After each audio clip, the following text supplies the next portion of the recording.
Well, hey there team, and welcome back to the channel, and welcome back to some more KSP, Kerbal Space Program. So, that first episode was well received. Let's dig into some more. Now, as I said, full disclaimer, I am a stupid person. I am not a smart man.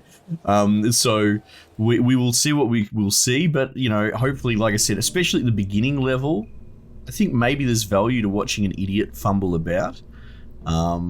Gronk 1 autosave. Let's load that up. Okay, you can see his pretty basic bitch rocket that we were making. Let me just get my bearings. We were going to test. That's right, so we're sort of just doing some contracts to see if we can drip feed a little bit of science. No one commented or said that this wouldn't work. I don't know if it dries up, but that's sort of my small project at the moment. Or that's more my strategy, and I guess the tactic is doing each little test. So we tried going up. We want to test this engine. So we've got some fuel. We don't really want to use the engine to get up there, to be perfectly honest. We could probably empty the fuel. You can right click and you can remove fuel and oxidizer, which I assume is how the liquid fuel happens. I don't know. What happens if I take all the oxidizer out and just leave liquid fuel? I actually don't know. Let's not fiddle with it for the moment, because it's a weight thing, right? And I only really need to go and pull the trigger once to test it. Okay, so the problem was, what was the problem? Memory, kick in please. I think were we going too fast? Well, you know what? I'm sorry team, like I said, it's all blurred because I actually played a chunk of this a month ago or something like that, just, you know, during Christmas and heart attacks and all that good stuff. So, you know, to de-stress, I played fucking Kerbal. Okay, so SAS, let's go. We're just gonna send it straight up so I can get my bearings again, right? But I'm pretty sure I overshot was the problem. I think there's nothing wrong with this booster going at the beginning and just sending it to get us through that atmosphere. Apoaps is increasing here. Yeah, we got to a point where we could almost drift into the zone. We are going very fast, right? Let's just get rid of it straight away. We could probably speed up here. Our surface speed is slowing. We want to get it below 300,000, which it is now, but we don't have quite enough altitude. Okay, cool. So what can we do about that? Let's think about it. Revert to vehicle assembly. See, what you could potentially do is you can put a thrust limiter on the booster, right? You could remove fuel, so reduce weight but less thrust time, or you could make the thrust last over a longer amount of time. However, we hit the altitude. No. We hit the right speed, but not the altitude. So that to me infers that we probably need a bit more oomph, right? And what I'll do is I'll just be a little bit lazy. I don't know. We'll just add a bloody stage on the bottom, right? I don't think you can really go wrong with that. These disposable little doot-doot-doots to just get us through the bloody crappy low atmosphere. The thick atmosphere, right? You want to get out of that as quick as possible. That's sort of my take on it. It's probably worth really stacking your early boost just to get out, especially when they're all little disposable things like that. You can see our atmosphere here. We really don't want to be in the light blue.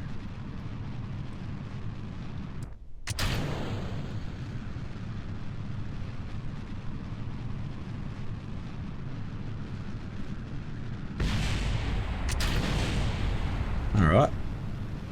Off to the races. All right. Same sort of thing. I'll speed up a little because I still want to stage. I want to remove that weight. Look at that, we're getting right up against the wind resistance.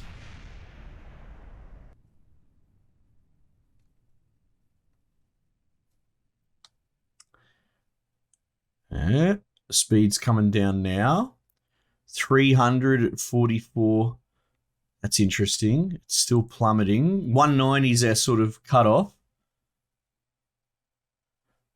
We've come close. Come close. Okay. Okay, let's revert to vehicle assembly.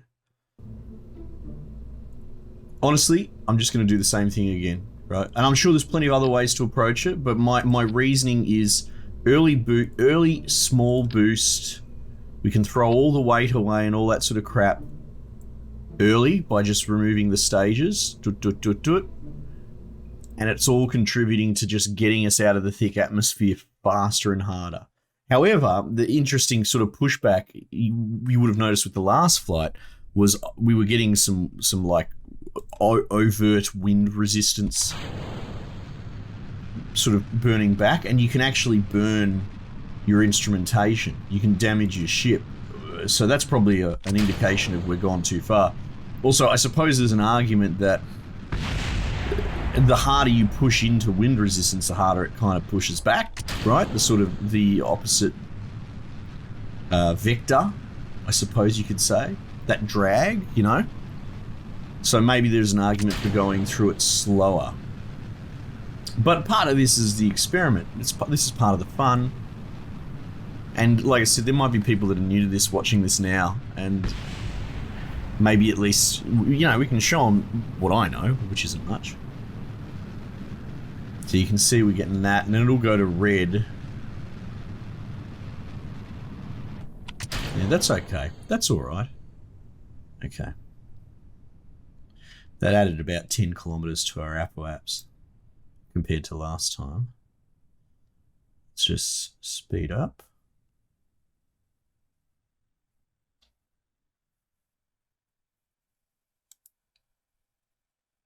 Oh, this is getting closer. Slow right down now. Here we go, we're at the right speed. We're about to cross the threshold for altitude.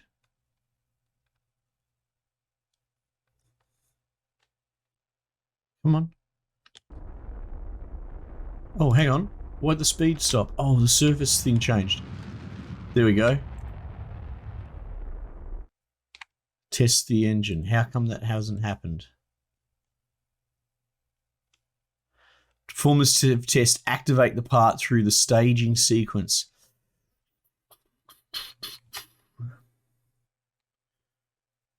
Revert flight.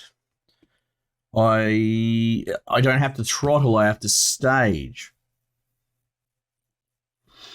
How are we going to do that?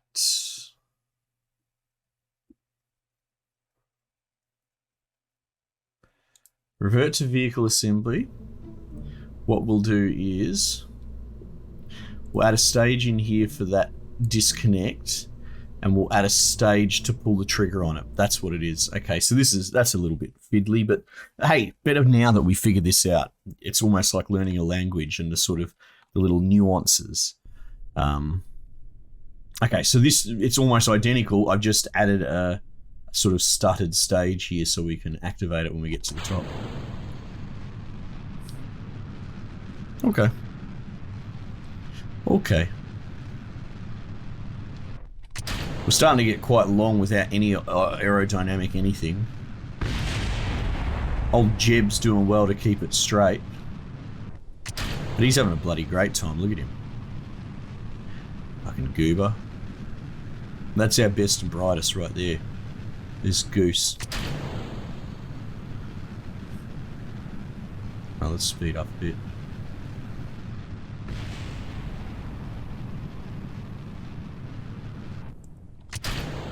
Right, so we haven't actually activated the engine yet, which is good. Which is what we want. If I double click this and put it back to surface, will it, because once we cross the atmospheric threshold, see it switches to orbit. I don't really want that.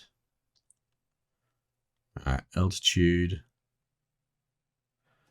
49. What is the apoaps? About 60. All right, our speed has dropped right off. Oh, you know what? I won't be able to Fuck. Because what I was going to do is squirt it over the line, but I need to stage it, you know? Unless... Will this count? No, it didn't. So we're getting there, but we're still too slow.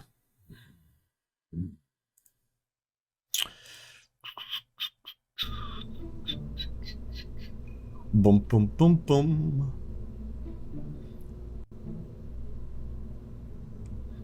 I mean, look, this is working. We're not burning up yet. Let's just do that some more. It's really cheap. They're only 200 bucks each. The problem is we might start running to part limits because we don't have a super huge launch pad, and the stability is going to become a problem potentially as well. If we fuck around on the launch pad too long, it might fall over, which, you know, no one wants.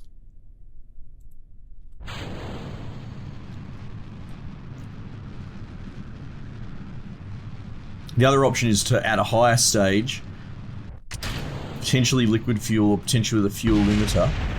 Holy shit, was that on my ship? That seemed incredibly close. Oh, Jeb doesn't seem to give a shit. Whatever.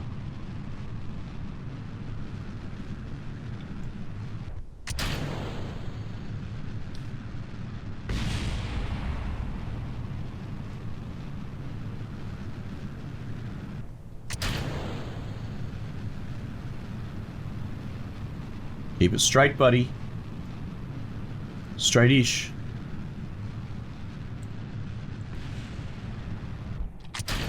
Ooh, I don't think we can keep adding those booster stages.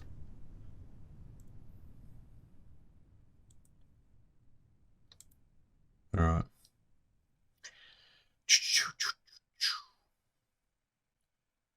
Up we go. Surface. Oh, here we go. This is gonna just do it. We're gonna hit 59, 300,000. Hey, there we go. We've done it. Wait for the ticks. Tick, tick. Staged. There we go.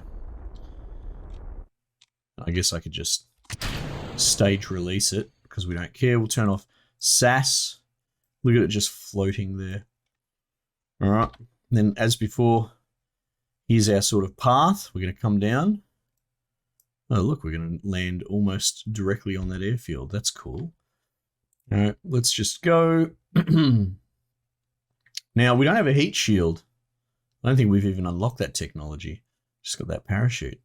Oh, that would be a cruel fate.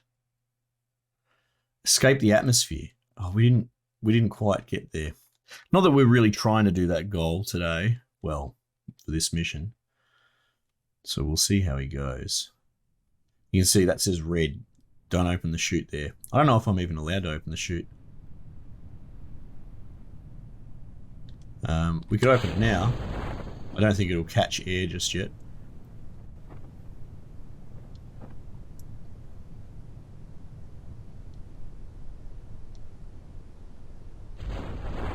Nice. Look at this. We did it in the end. And at least I talked through it. Now, like I said, I'm not the man with solutions. I don't necessarily know the answers to all these things. I'm just trying to explain the method to my bandit. So even if I'm doing something wrong, I'm trying to do my best to explain why I'm doing what, you know? So we should get some science from that. Oh, I didn't take any fucking readings. Oh, no. Oh, well, let's see what we get. 0.1 science for recovery of the vessel. Oh, great. But we would have got 2 science for completing the mission. Now, we've got 18. We can't quite afford that, but we can afford this. Aerodynamic stuff and a side decoupler. Let's take it. We'll take it. We need 20 for those, but you can see these are getting up there. 45.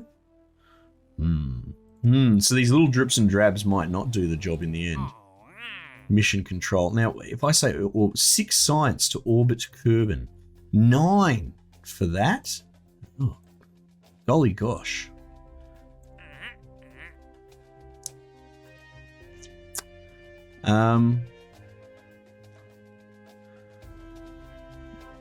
Yeah, right. Orbit Kerbal, you say? Now, the other thing is, we're starting to get some serious money. What you can do is you can upgrade some of these buildings. 75 grand is not that bad, and we can have 7 contracts. So let's do that. We'll start taking some of these juicy contracts, especially the ones that give us... There's one that gives us 9 science. I didn't even examine what that was. Okay, we've still got some slots, but I'm only interested in the science for the moment.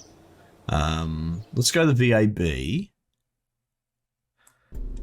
And this monstrosity is going to go on the bin, probably. Oh, we'll see. Contracts.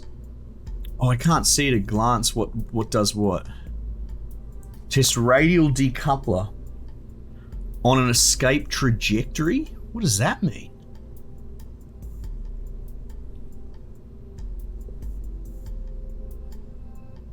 So an orbit, would an orbit count as an escape trajectory? Well, what's an escape trajectory? Because let's say you did a long... say you pushed your apoapsis all the way out to bloody Pluto, or whatever it is in this, like just hypothetically. I mean, I don't think you'd be able to do it without blowing up your ship, but you're still going to come back down and land. It might take you a month. I don't know if that's the greatest example, but my point is you could go a long way out and leave the atmosphere. Surely that counts as an escape trajectory. TT38K decoupler. That's that there. To form test, activate this part. Oh, you have to be on Kerbal on an escape trajectory. Okay, so I'm going to assume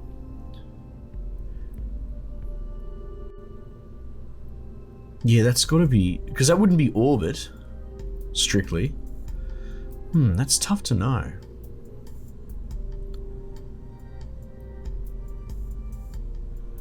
What if we just plonk one? I don't know, let's make it 3-way symmetrical. Can I just put it like there on the fuel tank? Where is it? There?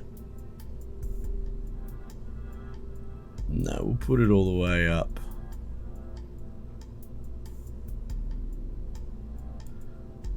There. Yeah, disconnect that engine. Let's just try that. Because we've got the liquid fuel engine. That might push us just over. Let's launch that and just see. Just see. Because our apoapsis was getting up to around fucking 60 kilometers or something. And, you know, above 70 is where you achieve orbit. And I'm just assuming that 70 plus is going to give us... Oh, that's not very aerodynamic, is it? I'm assuming 70 plus is going to give us escape trajectory. Shit, that explosion is too close. So we're on Kerbal. Yeah, see, that's the thing that throws me as well. You have to be on Kerbal. So I think as long as we're technically on Kerbal and we get our apoaps to 70 plus, that would trigger both conditions. I am assuming. We're going to find out.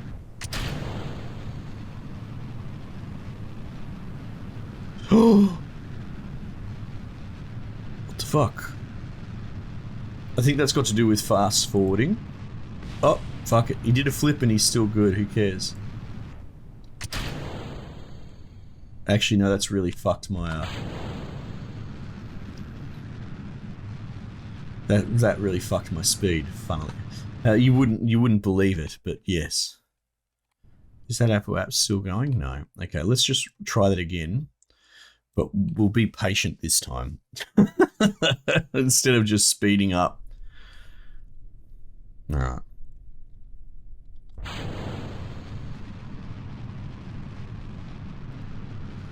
This is cool.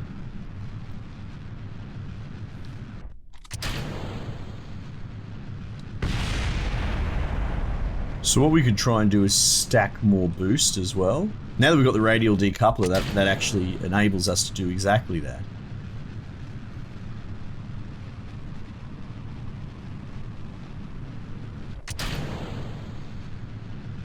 But aerodynamics actually plays a very significant part to it all. So I kind of like the pencil rocket design. That's just me personally. I find it to be sensible. So if I... Oh, look, it is actually tilting again. That's crazy. Alright. Revert to VAB. So that's kind of cool that we have to get this up there.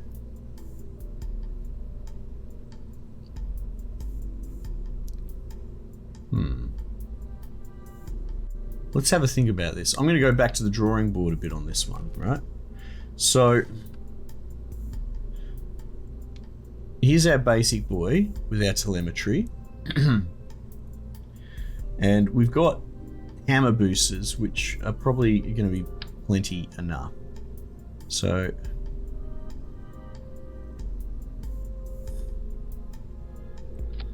let's put that there. And what we might do is we'll attach a single decoupler against the cab like that. Now that may interfere, but it's going to be a lot less intrusive, right? Now this is very lightweight, what we've designed here. Let's add a stage here. All right, and we'll just go small. We'll just go small for the moment. We'll see what sort of telemetry that generates for us.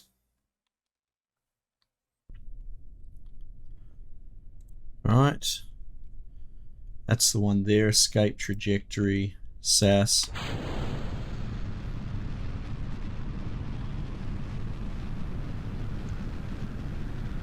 Oh wow, look at that. It's really tilting it early. Okay, that's fine. We're going to have to start making it aerodynamic. Revert to VAB.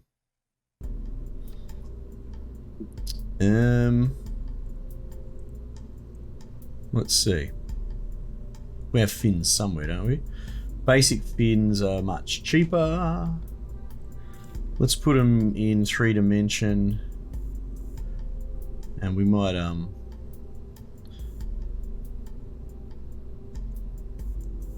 what if we do that?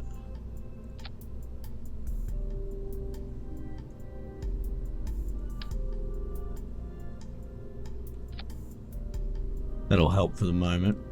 We'll probably just add stages and drag it down.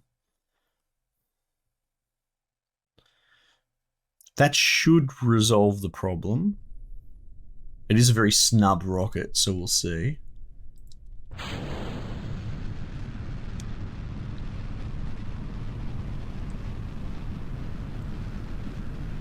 Oh, look at that, it's trying to drift off.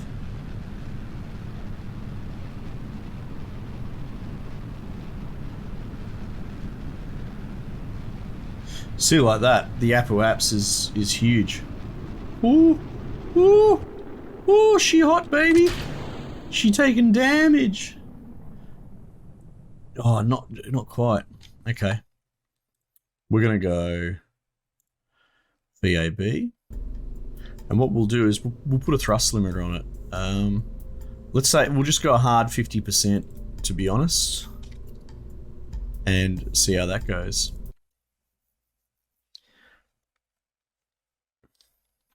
Geez, can nearly escape with this one little booster. It's pretty impressive. Okay, here we go.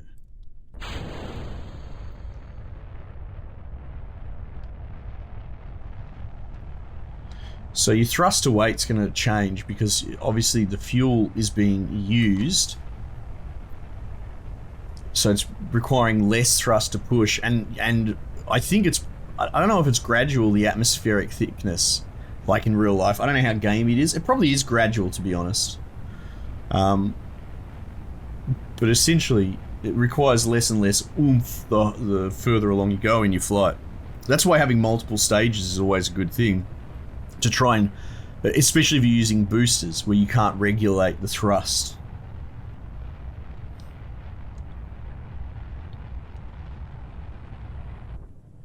Oh.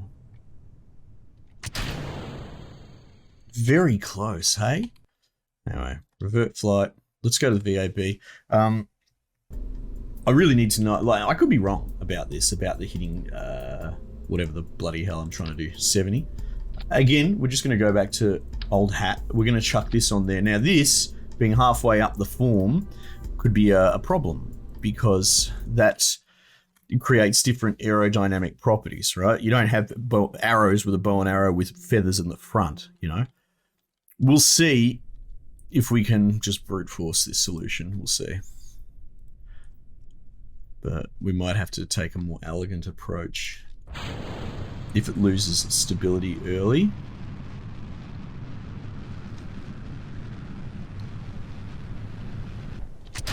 Okay, that's not so bad.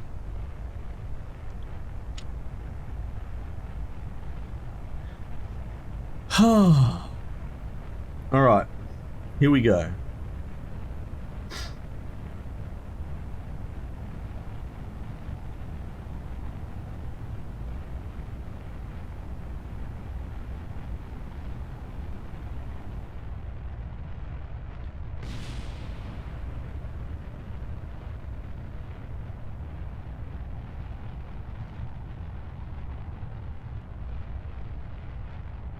$50.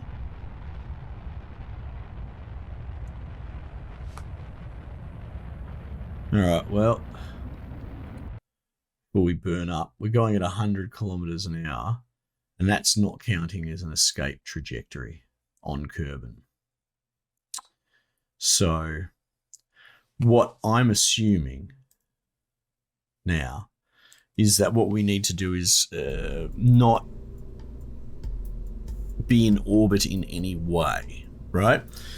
So we have to send it right outside of orbit, I believe, like just out into bloody space, which I'm not really keen to do, to be perfectly honest.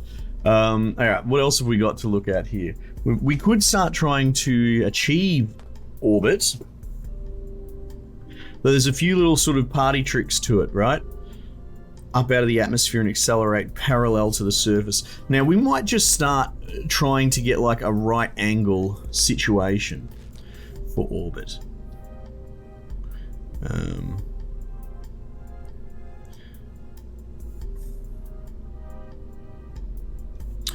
As in we go up, we just go straight up to get it out, and then at the apoapse we essentially accelerate. All right, so let's start building that rocket. We're starting to run out of time a little bit, but so I'll try.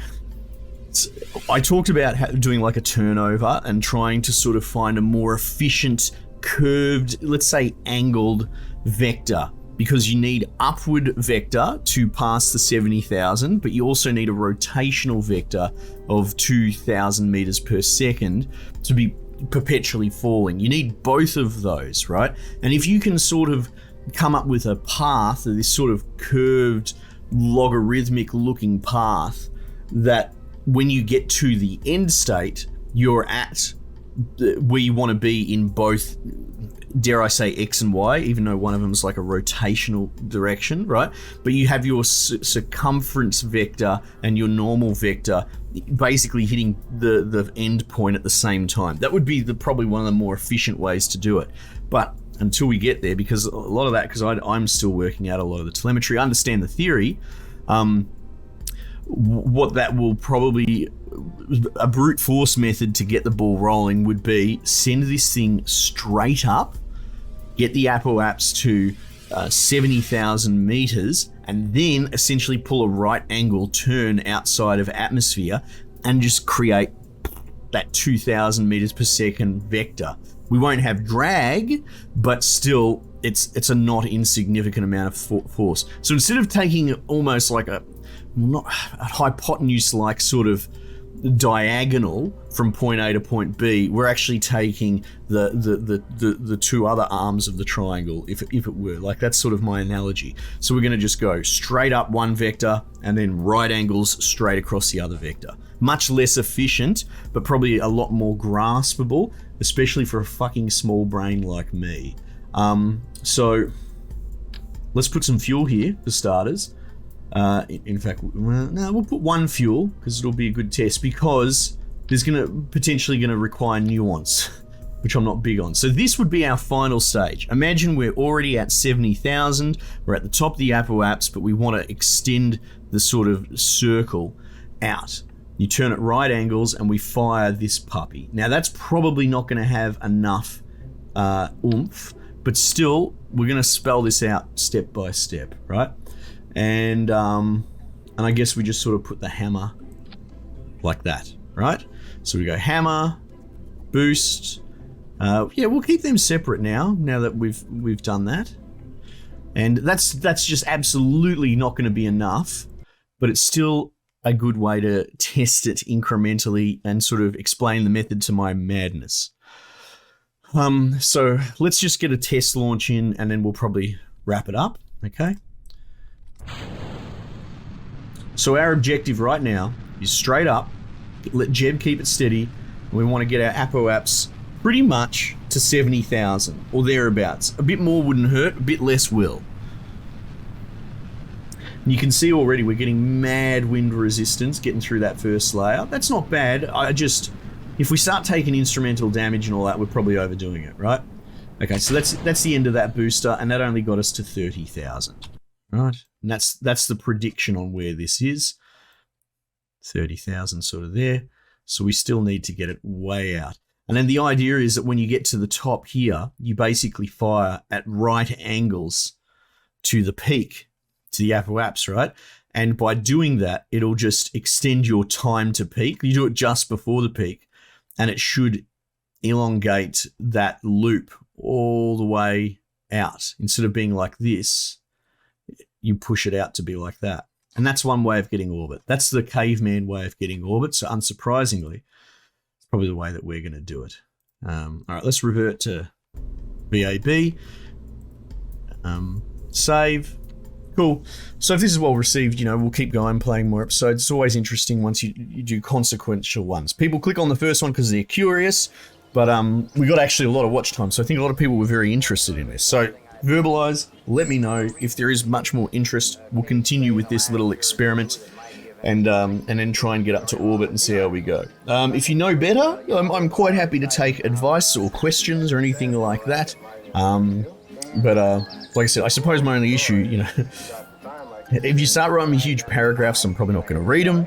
And if you write me 300 comments on one video, I'm just going to assume you're fucking insane. So any nascent point that you're trying to get across is going to be lost on me. Anyway, but other than that, yeah, feel free to tell me what you reckon. All right, team, I might just leave it there for the time being, and I'll catch you guys on the next one.